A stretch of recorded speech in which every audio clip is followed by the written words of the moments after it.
The following is a CUNY TV special presentation.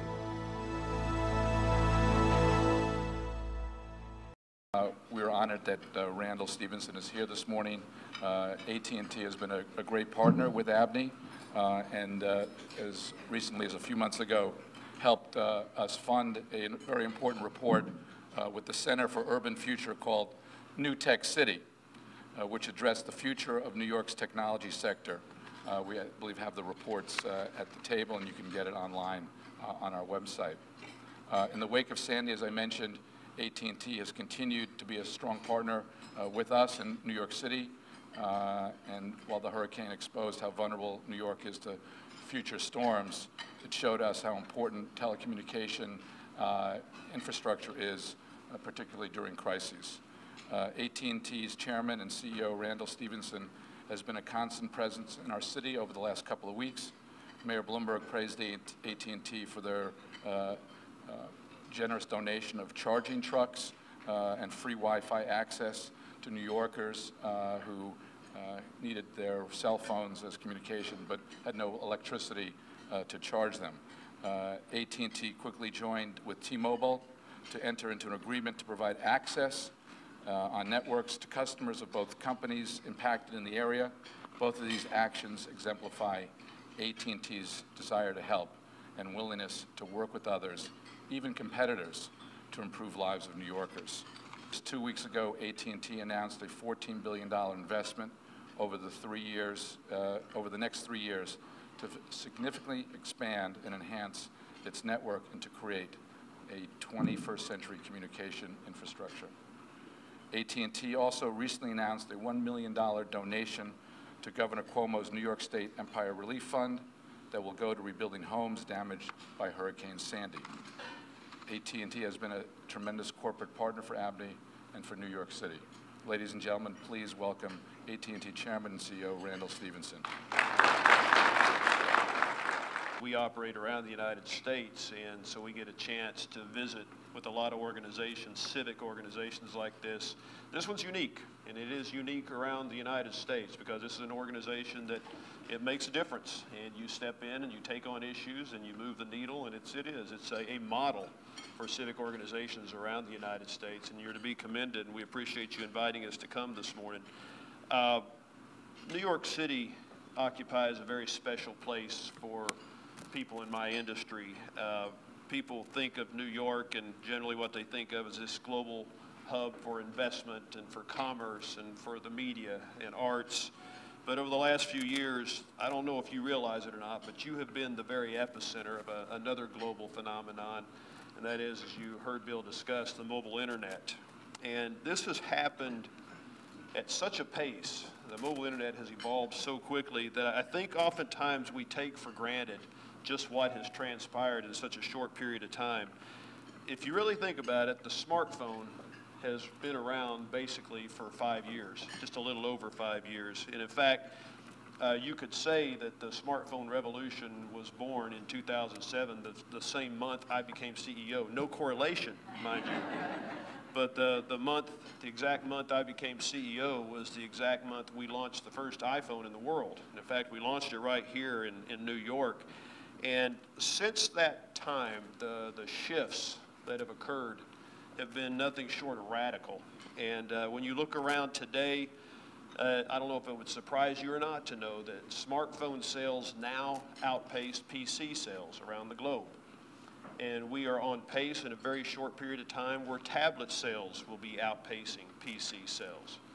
Since we began down this path, the volumes that are going over our mobile data networks are up 25,000%, and they're doubling every year still. Think about just the mobile apps on our iPhones and our Android phones. That's really only been around about 3 years. And today, the mobile app is an industry all unto itself, and it's attracting billions of dollars of capital every single year into the application industry. And so now everything is just moving a lot faster. Everything is far more immediate. I heard somebody just this last week say that the biggest problem with instant gratification is it just takes too long. And that's what we're experiencing, right? I mean, you think about how we socialize now. Immediate socialization. Think about how we get information. There is, I'm with my kids and their husbands, and I laugh because if an issue comes up to be discussed, no question now goes unanswered. Somebody pulls out a smartphone and gets an answer to every question that comes up. It changes how we're conducting business. And we were here last week, and I was talking to a large group, and I told them the last 5 years have been, for our industry, an adrenaline rush. It has been pure adrenaline, and I think that's maybe an understatement. But this adrenaline rush has been led globally out of the United States of America. There is nobody in the world that has scaled mobile internet capabilities at the level that we have in the United States. And I really am proud to say that AT&T has been at the very forefront of that globally as well. And then when you take it down a level further, New York City has been the very epicenter, the very center, the very core of this development. And you know, we always hear that New York City is the city that never sleeps. And if you want to know what you're doing when you're not sleeping, come look at our network traffic and I'll tell you what you're doing. You're looking at your smartphone, you're watching video, you're doing email, you're surfing the web. And there is an unbelievable concentration of very, very sophisticated mobile data users in this city. You have been early adopters of smartphones. You are, I think, unequivocally the most plugged-in society in the world. And the usage here has been off the charts from the very beginning. If you go beyond the volumes, you, in this city, you present for us some very unique challenges. This is the highest skyline and the greatest vertical density population in the United States. And that's made you just a living laboratory for telecom engineers. This is unique, and this is a very unique place to try to engineer and design wireless networks. And when we started with the iPhone, we saw mobile data volumes in New York like we had seen nowhere, that any of our vendors had not seen anywhere in the world.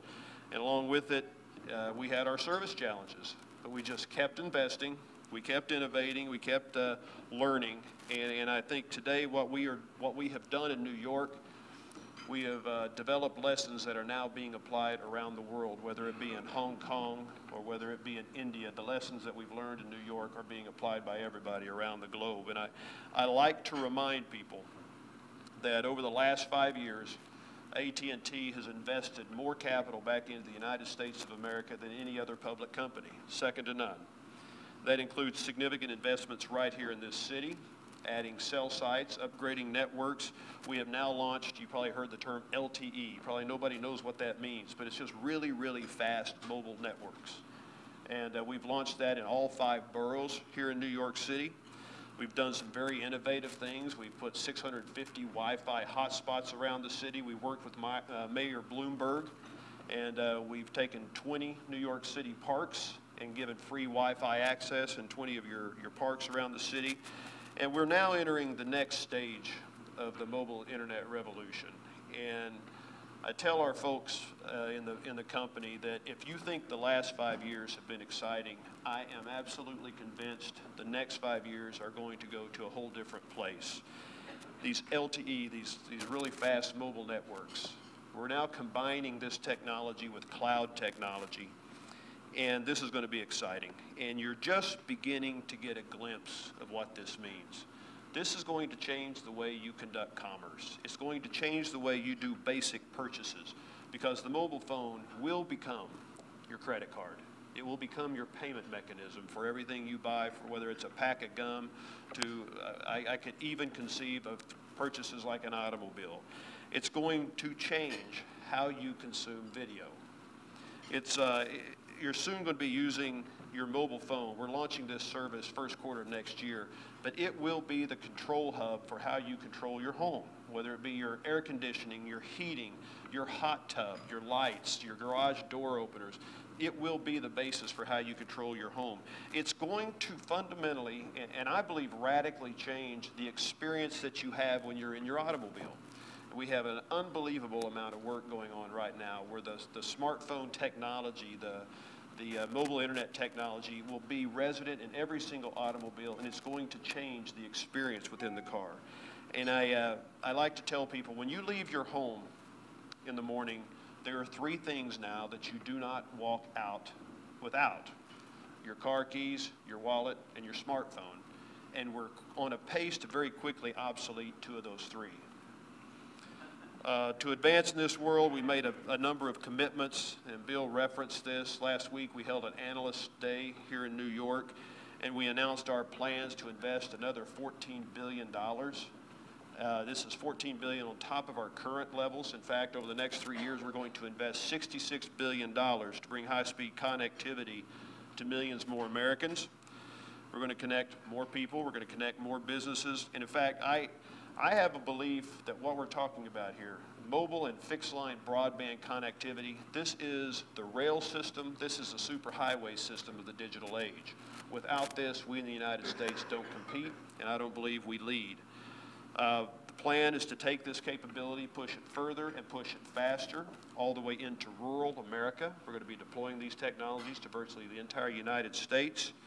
And we're actually in places like New York City. We're going to take these cell site infrastructures and make them even more dense than what they are today. This means we're going to layer on new technologies. 5 years ago, we could not have conceived of people sitting on the 51st floor in their office or their apartment and using a tablet or a smartphone to access data and video. And today, that's the reality of it. So it's no longer just a matter of putting more antennas on top of these buildings that you see around here, just adding a few more cell towers. What we're now doing is, rather than lighting the buildings from the outside, we're going into the buildings and lighting them from the inside. We're doing that with new technologies called distributed antenna systems and small cell technology. So think about, rather than an antenna that's this big, an antenna that's this big. Just to give you some context for what this means. Over the last 5 years, over the last 3 years, around the United States, countrywide, we've deployed 4,500 new cell sites. Total country over 3 years. Over the next 3 years, that number is going to be 50,000 cell sites using these new technologies. And I'm pleased to tell you a lot of this is going to be right here in New York City. Now, this city, it also presents not just unique challenges for telecom engineers, but it presents, as you heard Bill reference, some very unique challenges when it comes to storms like we experienced with Sandy. And I do want to say just a few words about the restoration effort as it relates to Sandy. I would tell you, as of today, we are pretty much back to normal operation in terms of our wireless and our fixed line infrastructure. And I cannot come up here and talk without just pausing and saying thank you to our repair teams and our folks who have literally, over the last 2.5 weeks, they've been working around the clock. They haven't stopped. We have people, our guy who runs the network operation here, his wife just had a baby right before Sandy hit. His home was flooded. I came in, Wednesday after the storms. He had been working around the clock repairing service here in New York City, while his wife is with a baby and their house is flooded. It's just, there are so many stories like that, and you just have to pause and say thank you to those folks. And I also want to acknowledge the leadership of Mayor Bloomberg and Governor Cuomo and their administrations. They've been terrific, helping clear paths and getting rules and a lot of the regulations out of the way so that we could do some heroic things to get service back up as quickly as possible. And in addition to the scope of the damage, some of the challenges we faced in this storm obviously had to do with power. And you think about where we typically experience hurricanes and storms like this, it's on the Gulf Coast. And the Gulf Coast is very different because on the Gulf Coast, those cell towers tend to sit on the ground. And they sit on the ground where we have backup power generators sitting right next to the antenna itself. And so when you lose commercial power, those backup generators power up and off they go. In New York City, these cell towers are sitting on tops of buildings. And I don't think many of you or many of your landlords are too enthusiastic about us having 200 gallons of fuel sitting on top of your building to fire up backup generators. And so it presents some very, very interesting challenges for us. And I think it's going to cause us to really begin to think differently about how we do power to some of these places, but it's a unique challenge to say the least. What we did in anticipation of Sandy is the week leading up to it, as this storm was building, we began to try to get ahead of this. And in fact, the Saturday before the storm hit, we began moving all of our backup generators to this area. In fact, we redeployed 3,000 big commercial grade backup power generators to this area. We began moving people out of Florida and out of Texas, people experienced with working these kind of situations. And when people didn't have power in their homes, we brought charging stations in, tried just to help the community. We told our folks there's one objective here, and that's get the communities communicating as fast as possible. You partner with whoever you need to partner, you do whatever you need to do, but you get communications up as fast as you can. And I'm proud of the industry. I think the industry really did pull together. These are times when it's very easy to begin pointing fingers and saying we're doing better than them, they're doing better than them. That's not what the industry did here, and the industry rallied and shared information, shared resources, shared infrastructure, and I think got people back up as fast as humanly possible. There's a lot to be done still in terms of helping folks, and some people's lives have been disrupted to an extent that it's hard for us to fathom. Somebody, I think we were talking a moment ago, and you said it's kind of like a Katrina. I mean, it really does. It has that kind of effect, and there's a lot of human tragedy involved here. We have to stay after this. But I think how quickly this city is rebounding is a testament to the people of New York. It's a testament to the resiliency of this city. It's the reason we like being a part of this city, why we like investing here. It's just it's actually one of our top markets, as you can well guess. It is our top market. And we're doing everything we can to help this city bounce back. And so, Bill, with that, I'd be glad to take any questions you might have. I got my black card. Thank you, Randall. And again, thank you for your tremendous leadership. Questions for Randall? Go ahead. Why don't you introduce yourself, too? Has Sandy made you contemplate any permanent changes to your investments in redundancy? You talked about some kind of response and things in the moment, but has it changed your thinking long-term on redundancy? I think what we, from an infrastructure standpoint, are going to have to begin to come to grips with is the more we utilize these things, the more wireless dependent we become, the more fixed line dependent we become. What I mean by that is all of these antennas, all they do is they take this information off the air and they shove it into cables and fiber and so forth underground. And so what is all this dependent upon? That fixed line infrastructure and power, commercial power, largely. And I candidly can't begin to fathom. You know, you think about a couple thousand cell sites on top of buildings in New York, truly putting, you know, big backup power generators on top of all these buildings. I think that is impractical. I do think we have to begin to think about resiliency of our electric grid and our electric infrastructure. We are reliant and dependent upon commercial grade power around here. So we'll do some things, but in a city like New York, it presents some unique challenges. When you're talking about Jackson, Florida, or you're talking about the coast of North Carolina, or even Miami, Florida, and so forth, it's a very different deal than putting backup power in a city like New York. So this is going to cause us to rethink a lot of things. But again, when you flood out a central office in downtown Manhattan, you know, that's a Verizon or a Time Warner or whoever, our own, you know, it's just, there's just so much you can do if you don't have the fixed line infrastructure as well as the electric power. And so it's going to be interesting. The chairman of the FCC is calling me this afternoon at 2 o'clock to have this same conversation. And my challenge probably to him, not probably, my challenge to him is I think we ought to step up and, you know, congratulate an industry that is this distributed and there's this many moving parts on how quickly we were able to get a lot of this back up and running. I think the challenge to him is going to be, let's step up now and begin to ask, what do we do about the electric grid? The storm kind of brings up another concern about the losing power, the security concerns that we have from outside of the United States and inside of the United States. Could you address that? So cyber security, or security of the information that is, think about what you have on these devices. Think about what information you have resident on these devices. Think about what your employees are doing day in and day out as it relates to your business. Now, all of a sudden, that same sensitive information is here as was on that big computer. And there is really not much between the bad guys and that information here. Now, I talked a little bit about where this is going over the next 5 years. Really, really fast mobile networks and the cloud. And you probably hear a lot of people talk about the cloud. If you're not in our industry, you ask, what is the cloud? I like to joke, it's a nebulous concept, right? But all the cloud really is just an infrastructure layer that now sits right up above the network that houses all of this information.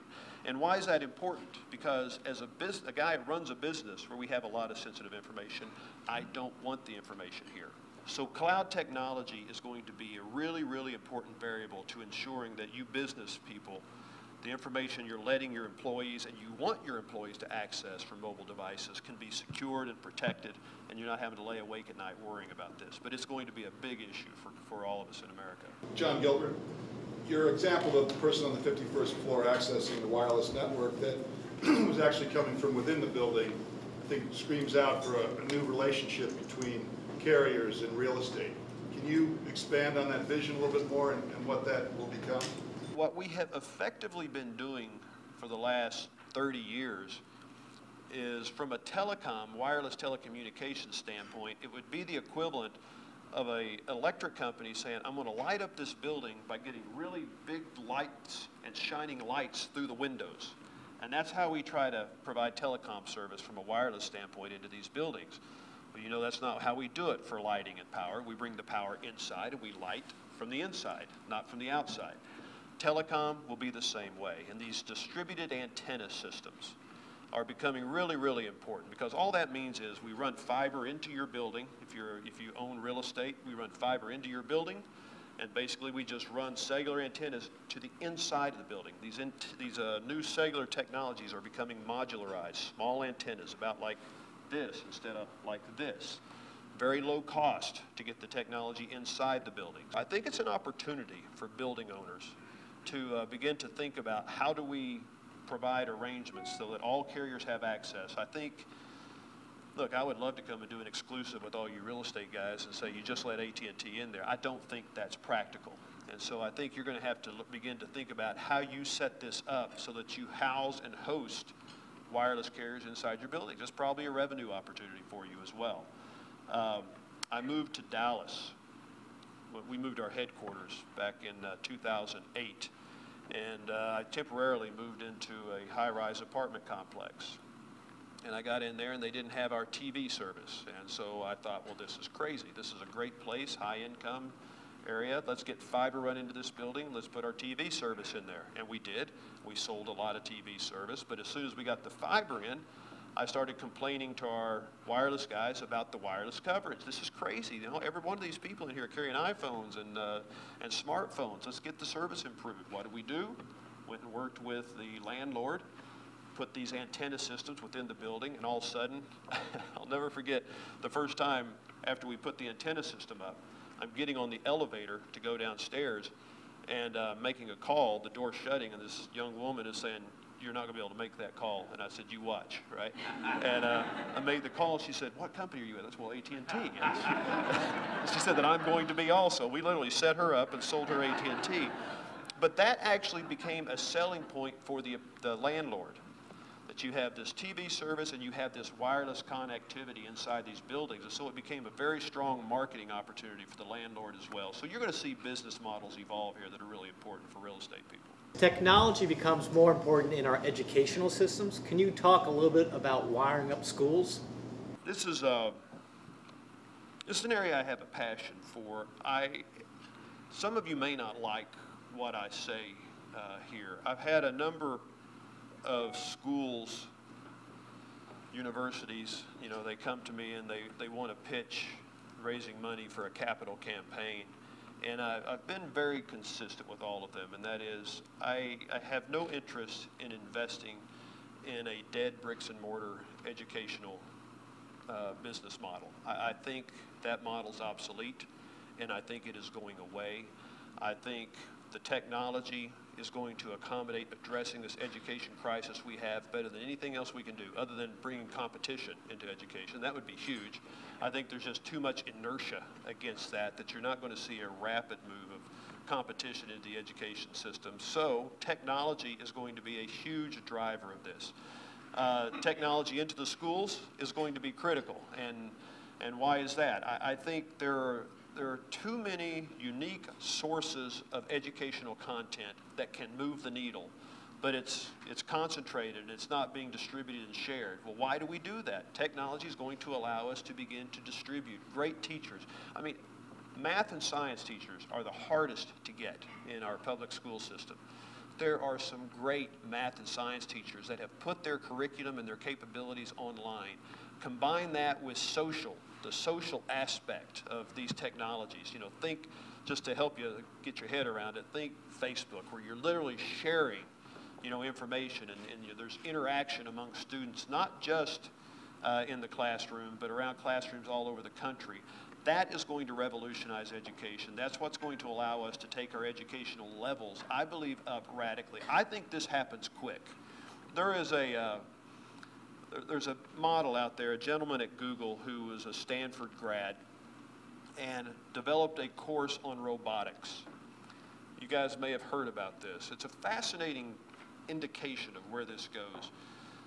He developed a curriculum around robotics to be taught at Stanford, but he put it out in an online environment and put a social interactive capability around this curriculum. I don't remember the exact numbers, but millions of people have accessed this curriculum and this content. He does testing of people after they have gone through the curriculum. And after testing, you had to go down to number 400 in the placement of the testing results to find a Stanford student. Now you can imagine Stanford wasn't too crazy about that, right? But it's a very interesting indication as to how this can radically change the education model. I think it's going to radically change the medical profession as well. I'm at MD Anderson, a cancer research institute in Houston. I'm there a lot. I was there recently, and I'm watching two doctors behind a couple of screens perform robotic surgery on a patient that's right over there across the room. And I asked, why does that patient have to be in the room? And they said, it's just confidence in the technology. We're running a test. That doctor in one of these surgeries coming up here soon is going to be performing the surgery on that individual across the room, but the data controlling that robotics is going to go through South Africa and back before it gets to the patient, just to demonstrate what's capable. Now, there are a lot of reasons why that can't happen. That doctor's not licensed to practice in South Africa or in New Jersey and whatnot. But the technology is going to push our rules, it's going to push our thinking on a lot of this, and I think it's going to be very exciting. So I've talked too much, Bill. You've done a great job. Thank you very, very much.